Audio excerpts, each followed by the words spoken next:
More chaos happening in Washington, D.C. as Chuck Schumer on his book tour has had to clean up the mess that he got himself in by doing what?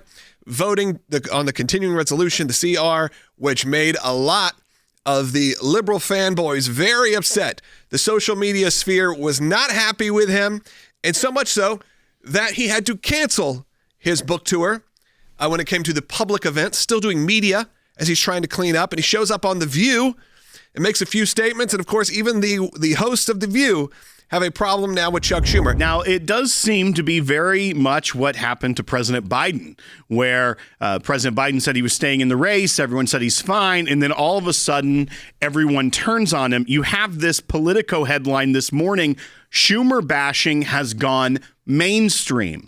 Now, he was trying to do some sort of crisis damage management tour instead of his book tour by going on what should be friendly programs like The View, like MSNBC. But he had to sit there and be lectured by hosts like Sonny Hostin. Ann Caprara has said the following: the fight going on in the Democratic Party right now is not between hard left, right, and moderate. It's between those who want to fight and those who want to cave. And it gives me no pleasure to say this to you because we are friends, but I think you caved. I think you and 9 other Democrats caved. I don't think you showed the fight that this party needs right now because you're playing by a rule book where the other party has thrown that rule book away. True. And so in my view, what you did really was in supporting that GOP partisan bill that Democrats had no input in, you cleared the way for Donald Trump and Elon Musk to gut Social Security, to gut Medicare, to gut Medicaid. Why did you lead Democratic senators to play by that book that the Republicans are not playing by? Okay, first, I'd say, Sonny, no one wants to fight more than me, and no one fights more than me. You got to fight smart. I actually don't necessarily disagree with Chuck Schumer's way he went about deciding to vote for it. I think it was actually well thought out, but it was so against the narrative. Because I'm not saying I agree with his position, because his position was we need to have stopgaps for President Trump and Elon Musk. He's not wrong from his point of view, from the Democratic point of view. But he does this in just the pure act, the one act of saying, yeah, let's push this through so we are protected somewhat, was enough for his entire party to now have the opportunity to go after him. And of course, this comes from years of them probably being annoyed by him, but it has now given them an opportunity to go after him. And Chuck Schumer, of anyone in the Democrat Party, knows how to play the political game better than anyone else they have currently elected. But that wasn't good enough for their party, and so now they're trying to almost depose him as the leader of the Senate Democrats. I don't know how that's going to play out for them. Probably not how they'd expect. I'm here to watch it. They're trying to get him to resign? Are they trying to get him to not run? Are they trying to get him to step down? And your thought process is they'd like at least for him to be out of leadership, not unlike what happened with Nancy Pelosi. Nancy Pelosi is still a member of Congress, but she stepped away from being the Democrat Party leader. She actually left all leadership roles. But she still has a very influential voice within the party. If you'll remember, she was the one who everyone knew the tide was turning when the pressure on Joe Biden was mounting after that first debate with President Trump, when she went on TV and she said, I support President Biden, but I'll let him make up his mind and I will support that decision. And that was after he had come out and said, I'm not going anywhere. Right. The interviewer said, he's already made up his mind. He said he's not going anywhere. And she goes, when he makes up his mind, I'll support that decision. It was very much like gaslighting the president of the United States, saying, you think you made up your mind, but you haven't made the right decision yet, so I'll wait till you make that. But then she, at a town hall event, had this to say, which is starting to get those vibes of when they pushed Biden aside from being the leader of their party.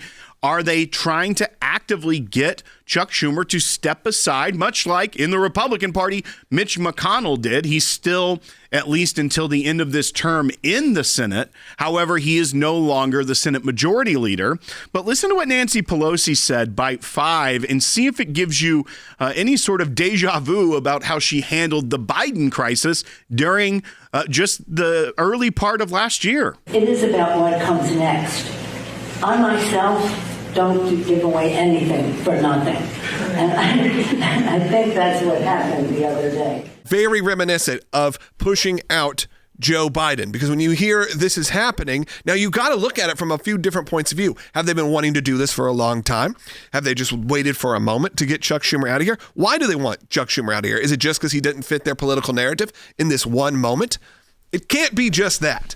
They feel like it's time for a change, even if, by the way, we look at the poll numbers, and the poll numbers say the new squad, if you will, and not just including the squad, the new squad and all this is not bringing people back to the party. When you look at the approval ratings for Democrats, overall approval rating from that NBC poll was that only 27% of people approve of the job the party's doing, with only 7% strongly approving. So it's a wide net, and that is historic lows of approval ratings for the Democrat Party. So you could say, to some degree, that is the voters or potential voters saying, we want to see change. However, I think the left wing of the party, the extreme left wing, the whole party's left wing, is taking this as a time to say, let's push and go further left. Let's make someone like Bernie Sanders or AOC our party leader. When I don't think that they're reading really what the voter base is thinking. Yeah. I think that's very clear from the 2024 election, that the party wasn't energized by going extreme far left. They were wanting more moderating views. What Chuck Schumer did, even though he is a very far leftist in all of the policies and all of the things he votes for, was say, I think it would be more radical to shut down the government and us own that, because that didn't work out for Republicans.